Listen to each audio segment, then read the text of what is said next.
Hello, I'm Jeremy Rivera, your unscripted SEO podcast host. I'm here with Jason Barnard of CaliCube, and I am really looking forward to this interview because I have so many questions about entities and Google, entities and LLMs, and the subjective nature of truth. So, for those who may not be as familiar with you as I am, could you give them an introduction to a little bit of your history, and I always do this, focus on what you've done or where you've been that makes you a source of truth for your industry. Right, okay, my industry is search engine optimization or generative engine optimization or AI assistive engine optimization, whichever one you want to call it. I'm calling it AI assistive engine optimization because we're optimizing today for AI assistive engines like ChatGPT, Perplexity, Google AI Mode, Microsoft Copilot. Why am I an expert? Why can I claim to be an expert? Because I started in 1998, the year Google was incorporated, with a website for children and grew it to 1 billion page views in 2007.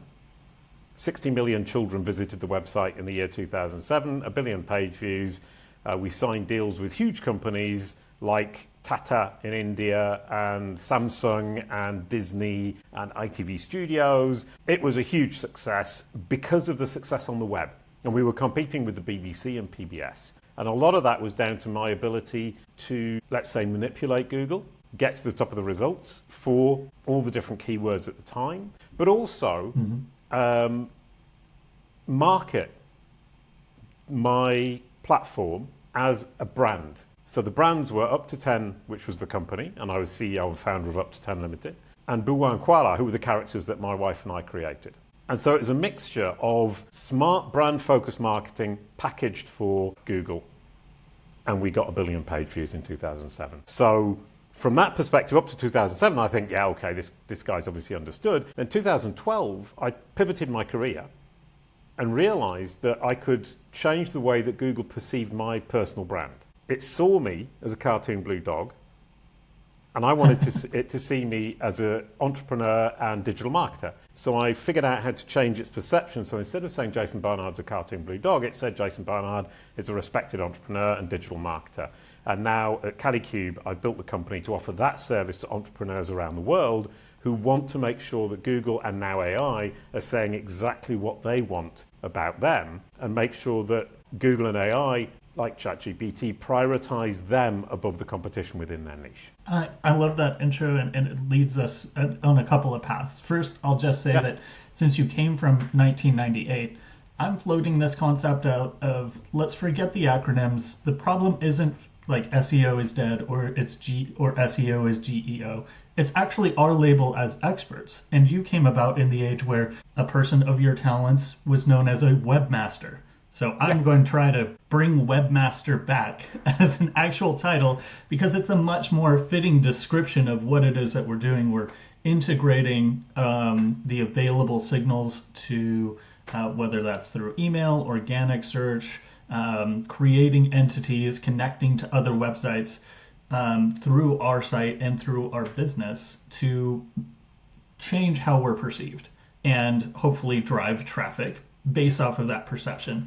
So let's talk about how, when you made that change from a blue cartoon dog, what became some of the pillar pieces of research or processes that you experimented with to uncover how it was that Google understood entities.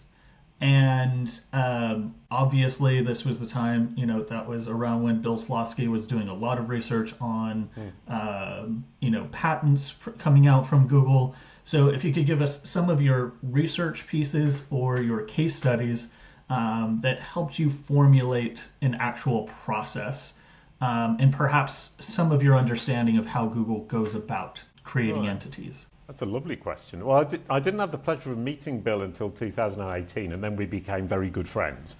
I loved the guy, and we hung out. It was lovely, and he's such a smart chap.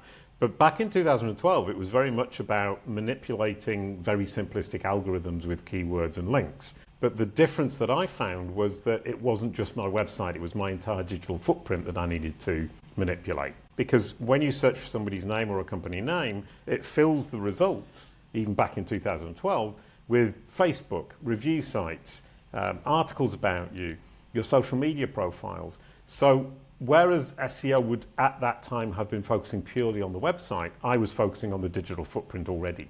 And that was a huge difference. So I was bringing my SEO skills to a wider range of sites. And then I realized, well, actually this digital footprint is the foundation of everything that I am online. It drives traffic directly from Facebook, from LinkedIn, from YouTube, from articles about me, articles I write on search engine land. But I can also use that to change the results about me so that when somebody has seen me, because I've been standing where they're looking on YouTube or on LinkedIn, and they search my name, I look like a superstar. And that was in 2012, so I wasn't really looking at entities. And then 2015, with Hummingbird and From Strings to Things, I thought, oh wow, I've hit the jackpot, and I created KaliCube. Yeah, you definitely, hitting on 2012 from that perspective. I think at most there was kind of in 2010-ish a rudimentary concept of, reputation management in the SEO industry. I was in the around the real estate niche, and I know that there were some realtors who were calling in to our support line asking, there's really bad stuff about me, some deals have gone south, can you help me get rid of these articles that are showing up on page one? But you're right, it did change with Strings to Things, Hummingbird. I think there are a couple other additions past that still factor it, but I think the appearance of the knowledge panel as a regular SERP feature really cemented entity optimization as something that entered a lot of people's minds. But I'm going to throw a challenge onto that of we were always guessing that click behavior was a factor. And now we have the lawsuits to finally prove that we were being gaslighted by Google all through 2010 to 2020 about whether or not click behavior had any impact. It absolutely does. But in the fact of following along how brands are searched organically and click behavior, how do you see those two things being connected? I see a direct correlation between the increase in branded search being a positive signal about your entity. Would you agree with that assessment? And how does that play into your general strategy? Absolutely. Increased brand searches is definitely a powerful signal to Google. As you said, Google were gaslighting. In fact, you have to remember that people like John Mueller and Gary Eliash and Danny Sullivan are actually just there as public relations people to try to keep the SEO community from cheating too much. So they are going to deny a lot of stuff because they don't want people gaming the system more than they currently are. And I think the SEO community gets caught up in Google is telling the truth, and Google is telling the truth that it needs to tell. And we can go into what truth is later on. Because what I noticed with Gary and with John and with Danny is that they say things that if you read it exactly what they said, they don't say exactly what the SEO community thinks they're saying. Mm-hmm. So they would say, for example, in this case, potentially clicks don't change rankings directly. And it's the word directly that gets them out. It's their get out clause. So you'll find when you listen to them, there's always that little thing. And then what then happens is, of course, John Mueller was complaining about it at one point to me, not nastily. He was just saying, the problem is it all gets taken out of context. So that word directly gets removed, then repeated, and the truth becomes something else. Whereas the fact is, he said directly. And yes. I think that's a very important part of kind of the relationship between Google and the SEO community. Then I did a series of interviews with the team leads at Bing, Fabrice Canel, Nathan Chalmers, Frederic Debut, and they have nothing to lose. So they shared a lot of the secrets that Google weren't sharing. And then when I published the articles, people said, but that's Bing and not Google. And you're saying, well, it's the same technology, the same audience, the same aim. They are not reinventing the wheel. So they're both doing more or less the same thing. And one really famous for me in my little mind, is that I talked about the whole page algorithm that Nathan Chalmers explained to me at Bing. And it's the overriding algorithm that reorganizes the SERP.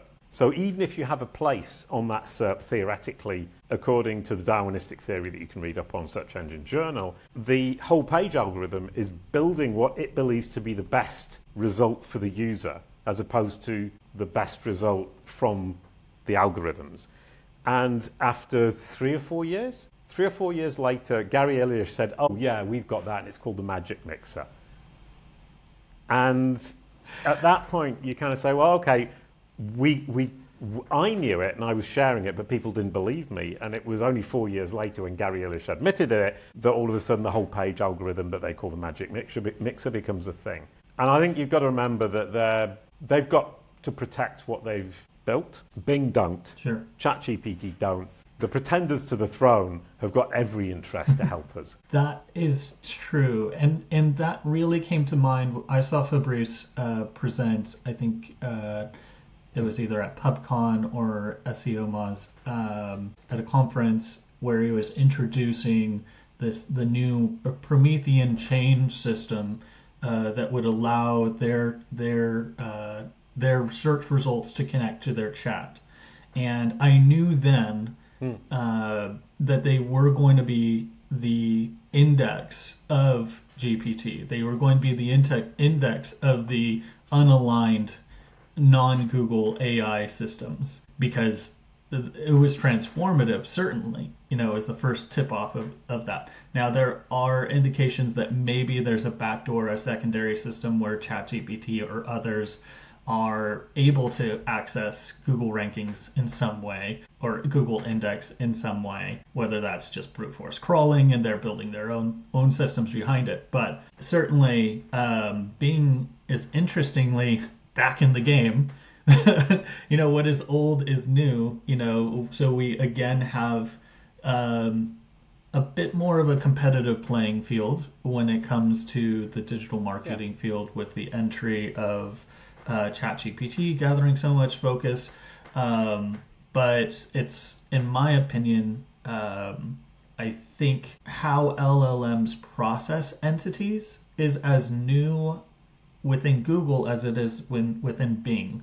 So from your understanding, what is the implication of machine learning LLM tools understanding of entities versus the pathways or process that you reverse engineered with Google? And what are the differences and what are the similarities? Well, an LLM is designed to have a conversation. So I call it the Algorithmic Trinity. All of these engines are built on the same three technologies: LLM chatbots, knowledge graphs, and search results. That's how they function. So they have the LLM that allows it to have a conversation. They have the search results for up-to-date information or niche information they don't already have in the training data, and they have knowledge graphs for fact-checking. Now, that immediately takes you to the point of saying, okay, we've got three different technologies all coming together in different mixes in different platforms. Google have a huge knowledge graph, and it's much more important to them than it is to ChatGPT, who may or may not have one, but I would bet my bottom dollar they do have one. It just isn't very good yet. Bing certainly have a knowledge graph, and it's huge, and apparently it's incredibly good, but they don't let anybody look inside it.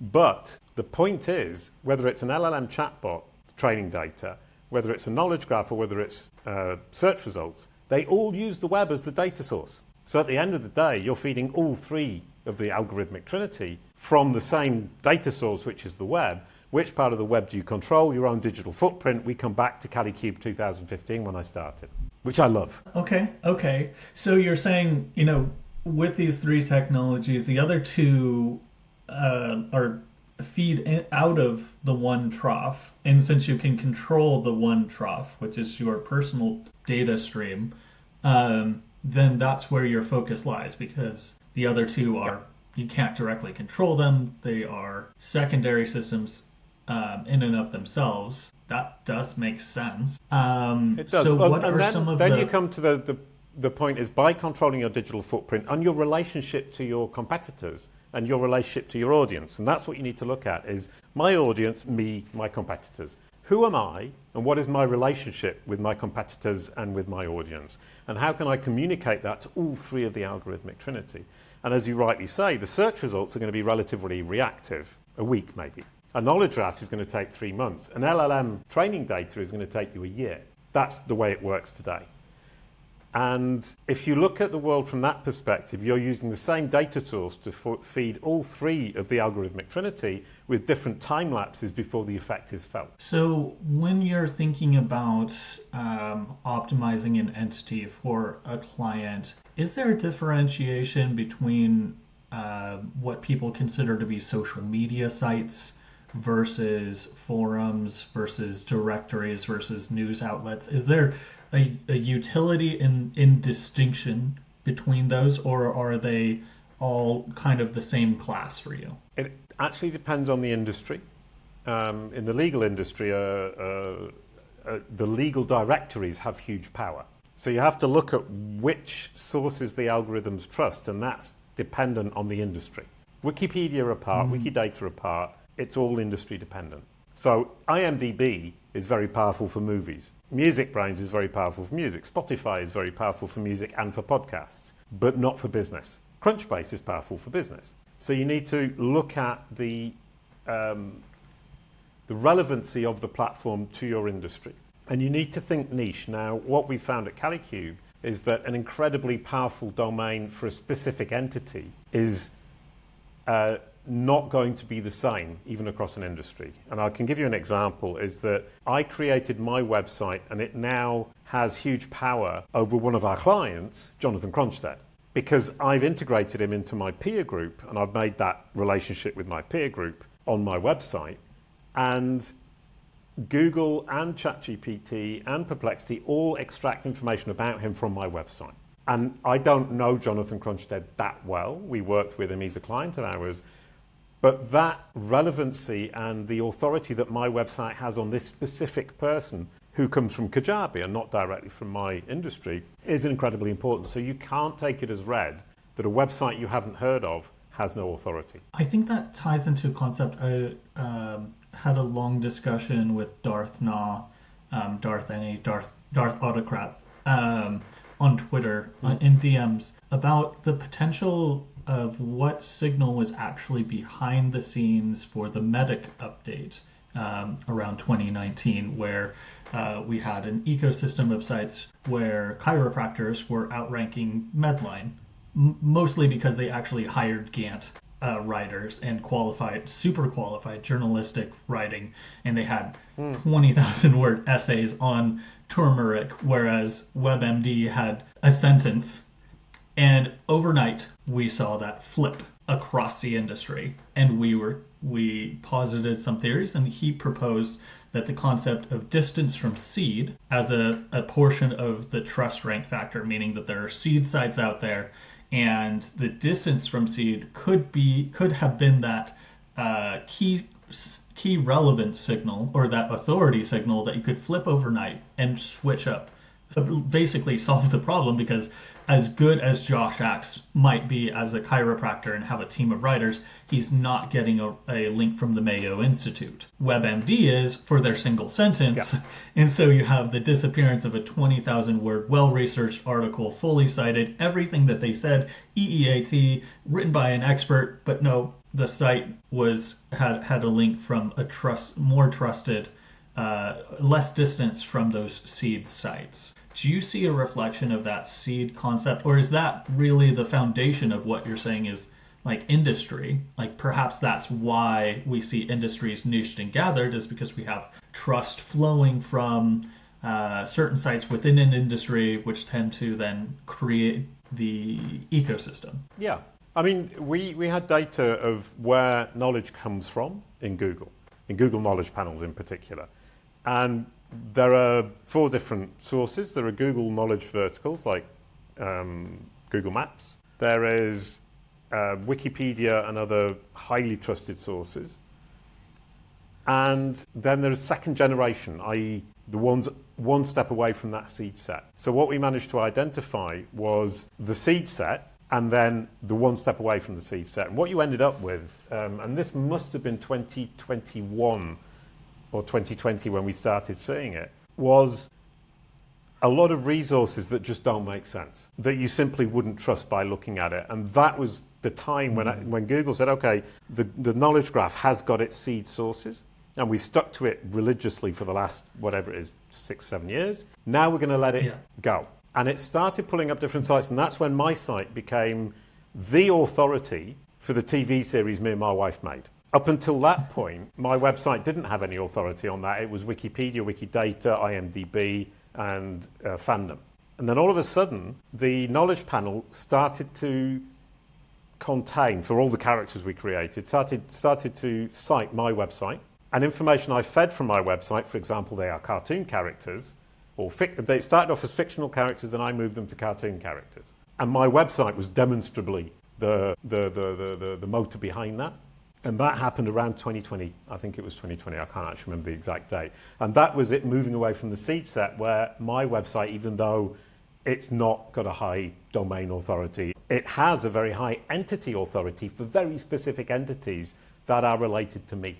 And that's hugely powerful, and it's even more so today. Let's talk about the impact of ChatGPT's seeming reliance on citations from press sources, journalists, the concept of subjective truth, and how SEOs have been a little bit remiss in separating themselves from the previous generation of PR people. Right. Well, the question of truth, we were talking just before the show about claim, frame, and prove. And this immediately gets us into this philosophical discussion, is I claim that I was born in 1966, and that's pretty easy to prove. I claim that I'm a world-leading expert in generative engine optimization, or world-leading expert in AI-assistive engine optimization, as I call it. That's much more difficult to prove because it's subjective. But I can make the claim on this show, frame it in a way to say, well, because I'm an expert in answer engine optimization, therefore I am an expert in AI-assistive engine optimization. Generative engine optimization is, for me, the precursor to AI-assistive engine optimization, which is the next step. Therefore, I'm an expert in generative engine optimization. That's a framing. And then to prove it, I get people like you to say, I agree, Jason, you are an expert. And it becomes truth. Is it fact? No, but it's truth. Okay, so I say Jason Barnard is an expert in GEO, in AI SEO. And I add that to show notes of this show, going to write an article on it on SEO Arcade. Going to give you an article that you can post to your site as well. So there will be 3 concurring sources with my statement of that fact. So now those words exist in multiple places online. And so if a query comes into an LLM tool and it has access to an index, and those pages are indexable, the fact that those 4 concurrent occurrences of that statement now lead to a claim becoming now a nearly provable truth, right? Yeah. And it may sound like cheating, but if you think about human behavior, that's exactly how it all works anyway. Is somebody downstairs from me says that's the best boulangerie, that's the best bakers. I believe them. Somebody else says it, I believe them. So you end up with the truth that this is the best bakers in this town in the south of France where I live because people repeat it. And if you get reviews, it's people repeating that this is the best bakery in Sommières in the south of France. And truth becomes reality, or truth becomes truth, or fact, due to people repeating it. And what you realize after a while is that people sometimes just repeat what they've heard, and they don't actually have an opinion. And the more that happens, the more it becomes proven and hardened down into the truth of humanity, even though a lot of the people who are saying it have absolutely no idea what they're talking about. So what I think is interesting is that, this is something that Rand Fishkin came up with, the concept of unlinked citations,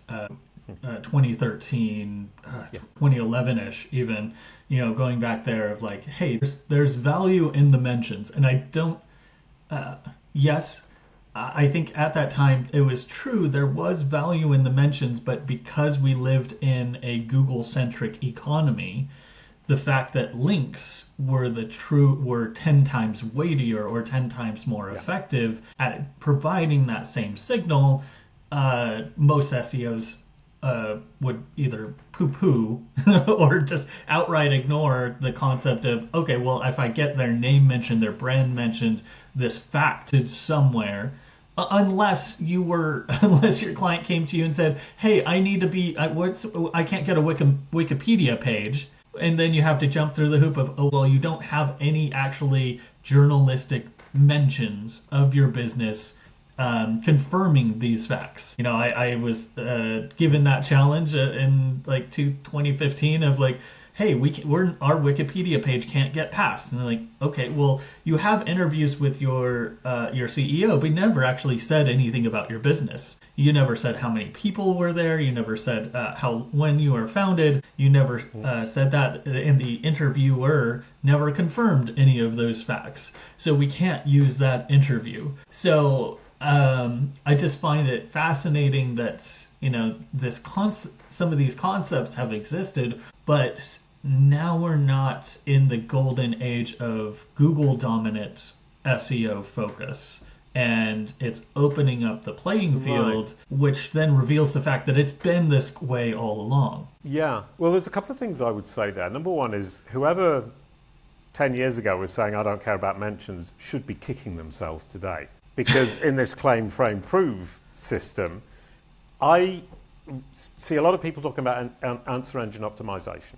And I thought, okay, if you search for who is an expert in answer engine optimization in January of this year, I didn't even appear on the list. But I started a series on SEMrush called SEO is AEO, Answer Engine Optimization, 15-part series. I did a webinar with Trustpilot, article on Search Engine Watch in 2018. Lots of mentions, but not very many links. So I could actually then explain to the AI, to the LLMs and to the search results, I started this in 2018 and I can prove it. And here's the proof. And all of those mentions suddenly come in very useful, because now if you ask any of these machines who are the world's experts in answer engine optimization, 6 months down the line, Jason Barnard. He coined the term. And that's the power of this work that we were doing 10 years ago that didn't seem worthwhile. And the second point there is you talk about Wikipedia, and there's an obsession with Wikipedia, and it's come back. It was kind of disappearing because Google wasn't paying so much, or isn't paying so much attention to it anymore. And all of a sudden everyone's saying, oh, the LLMs are using Wikipedia all the time. You have to think about scale. Wikipedia has 6 million articles. Google's Knowledge Graph has 54 billion entities. The scale is 10,000 times bigger. Google doesn't need Wikipedia, doesn't care about Wikipedia above and beyond. It's a seed source, and if you get added to Wikipedia, it definitely helps you. But LLMs are way beyond that as well, in terms of the amount of data they've got. And if you look at, and here's something I was looking at a couple of weeks ago, is you look at an entity in the knowledge graph. It's a thing, and little by little you can reinforce the presence of that entity in the knowledge graph and its place in the knowledge graph relative to other entities and its relationship to other entities. But if you think of an LLM, the equivalent is a parameter. In an LLM, I'm a parameter. And if I reinforce that parameter, it's the same effect as reinforcing an entity in the knowledge graph.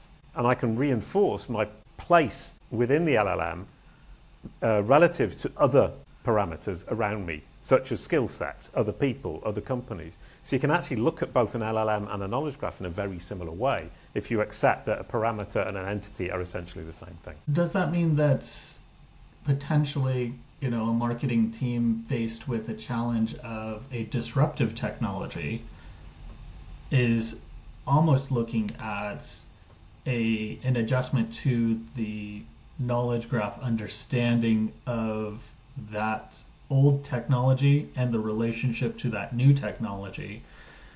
Yes. And the job Great is point. to put articles out there to craft the semantic connections from Yes. old A to new B.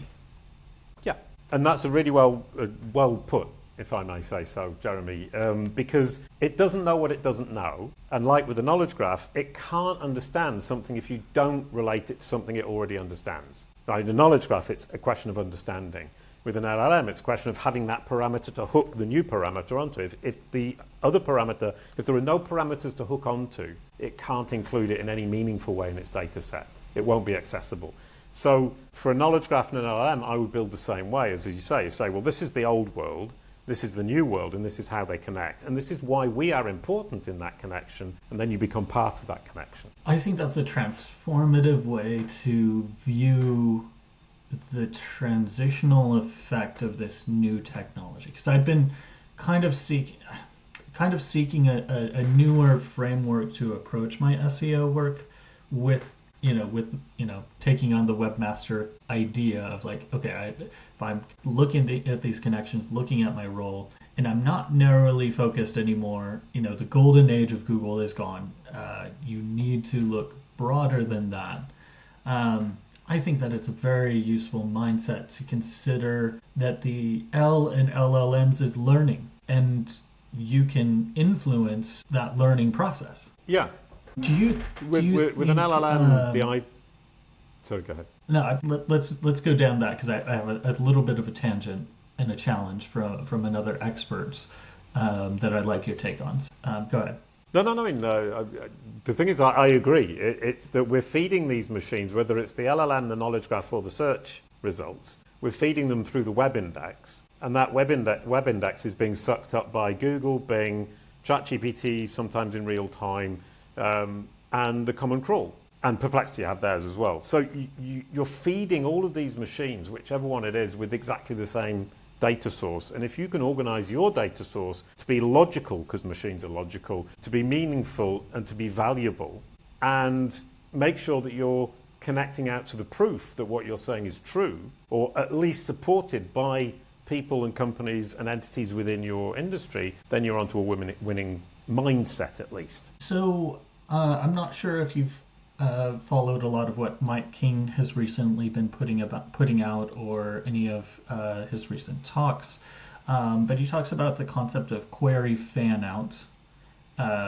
within Google, and using that as a useful framework to adjust content marketing and the content that you put out on your own site. Do you agree with his general approach, or does that dovetail with what you're doing, or how might that be different from your systems? Yeah, well, I talked a couple of years ago about cascading queries. So what he calls fan out, I call cascading queries. And it's Fabrice Canel from Bing who explained that to me 2 years ago when Copilot was launched. Basically saying what we do is take the first query and find the other queries that make sense around that query to make the final query that allows us to produce the results. So what he's calling fan out, I was calling cascading.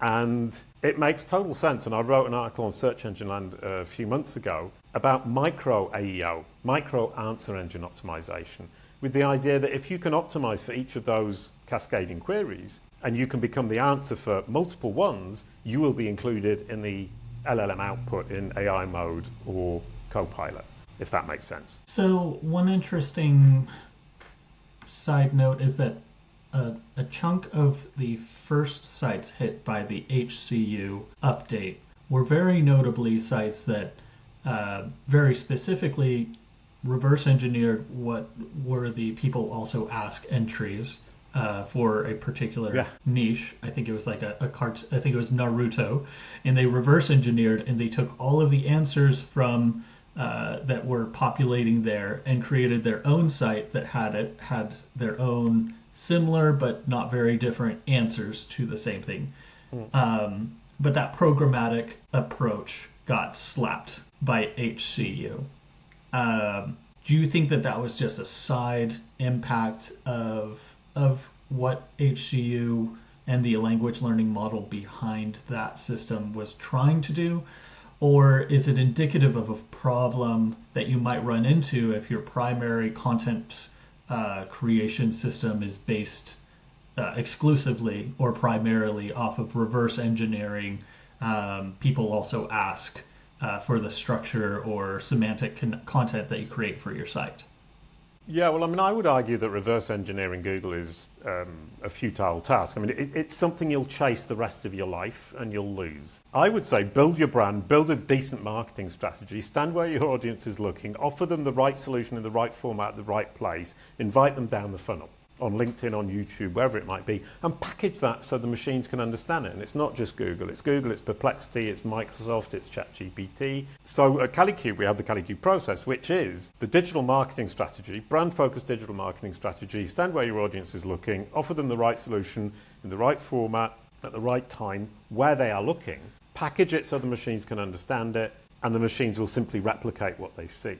That's what I would do as a strategy. And when you come back to what you just mentioned, which was I'm looking at what the results currently are in Google, and I'm simply going to write a better answer. That's doomed to failure in the new world, because LLMs, once they've got the information, they don't need it again. Once they're convinced that the answer is correct, they don't need to come and find the answer again, so you've lost the war. So what you need to do is give a new perspective or a new angle on it, then they become hungry. or additional data. So when you're giving an answer and you're thinking, okay, well, I'm answering something that's already been answered, that's pointless. What I need to do is add new data, add a new perspective, or, as you said earlier on, take it to a new place. Move the discussion forwards, move the world forwards, and then the LLM and the knowledge graph and the search results will always be your friend. I think that's true. It also is kind of the only escape route out of the snake eating its own tail of LLM training material. I like that. Is continuingly more and more eating more of itself. The only way that changes if we as humans make distinct efforts for information gain, because there are only so many plumbers articles that we need to say how to fix a leaky faucet. And that was Google's problem, right? Like every single plumber was writing an article on how to fix a leaky faucet. So there's no information gain to that.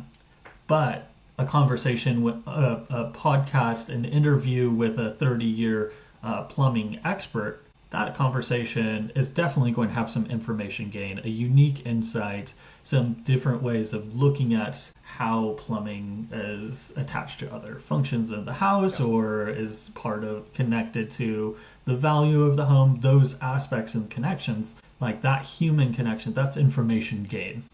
Yeah, and the downside to what I've just said and what you've just shared is that every time you give the algorithms the new information, they store it and they don't need it again. So you need to keep moving forwards. But as a human being who has ambition and I believe in learning, perpetual learning throughout life is part and parcel of my DNA, is saying, well, that suits me fine. Because I want to keep pushing knowledge forwards. I want to keep adding value, adding additional knowledge to the human race. So for me, this is a very positive thing, but it does put a lot of pressure on everybody to keep moving the needle forwards. As we kind of wrap it up, if you could give an SOP or a tangible, physical, specific, completable task an SEO listening to this can do to start going the CaliCube method, going the information gain route, what would be those practical hands-on steps to execute or to hand to your SEO manager to do in the next week to start moving things in the right direction? Well, the very first thing to do is look at your about page on your company website or your personal website if it's a personal brand, and make sure it states clearly who you are, what you do, who you serve, and why you're important within your industry. That it links out to all of the corroborative sources, all your social media profiles, all of the articles that talk about you, and they all say the same thing. And if possible, they link back, so you end up with an infinite cycle of self-corroboration that the machine understands. Because if it doesn't understand who you are, it can't attach credibility signals, EEAT, or I call them NEAT, N-E-E-A-T-T. It can't attach those credibility signals to something it doesn't understand. So that understandability is the foundation. If you don't have that, you're not even in the game. Then you can start building EEAT credibility and knock yourself out. The second thing I would say, so that's the first practical thing, sort your about page out on your website. The second thing I would say is, and that's called the entity home, by the way. The entity home page, Google call it the point of reconciliation. You could call it the canonical URL for the entity, but you need to own it. If you don't own it, they're going to attach it to LinkedIn or Instagram. I've seen pop stars whose entity home is Instagram. You don't own it. That's rented space. You don't want that. You need to own that entity home, that point of reconciliation, that entity canonical. That's point number one. But then if you look at your website in the same way, the entity home website actually should reflect your entire digital footprint. And then you own your digital footprint. So look at your about page as the entity canonical for just the entity itself, your company. And then look at the website as the representation of that entity and its digital footprint, and you're on the right path. That definitely makes sense. I work with my friend Michael McDougald, who he switched from personal branding to trying to launch an agency, and he was getting nowhere with his Right Thing agency was what he wanted to be, but it just wasn't showing up at all in the SERPs.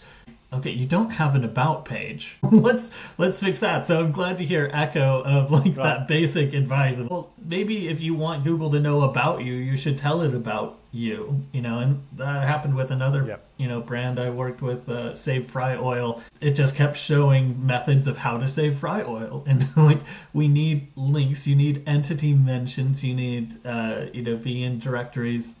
They had, social media profiles, but they had no anchor text profiles, very few mentions of their brand elsewhere. So Right. and sorting it out, getting the about page added. I love that. It's very tactile, Yeah. very tactical, Yeah. and within the reach of nearly every SEO. Some SEOs might have to get permission to edit the about page. And once spent 4 hours in a meeting with Right. 7 CEOs to add a single word to the homepage in the H1. But hopefully, not everybody's bound up in that much red tape. And companies do love talking about themselves. So if you can frame it as, we want Yep. to surface your expertise as much as possible. Let's find other ways to develop your about page and surface everywhere you're an authority. It resonates so well with CEOs. 100%. Yep. Um, So the CaliCube process, you can actually download the free guides at calicube.com, KALICUBE.com/guides. And it's all based on understandability. Does the machine understand who you are, what you do, who you serve? Credibility. Does it believe you to be the most credible solution in market? Deliverability. Does it have the content from you that allows it to deliver you to the subset of its users who are your audience? That's the key, the CaliCube process. Understandability, credibility, deliverability. And if you can nail that, you're going to win the game that's coming. Fantastic. Thank you so much for your time. I will be linking the show notes obsessively. I'm creating a couple of different Barnacle versions of this article to go out there. So anybody that's interested definitely will be getting their full fill of versions of this conversation. Thanks so much for the expertise. Thank you so much, Jeremy. That was delightful.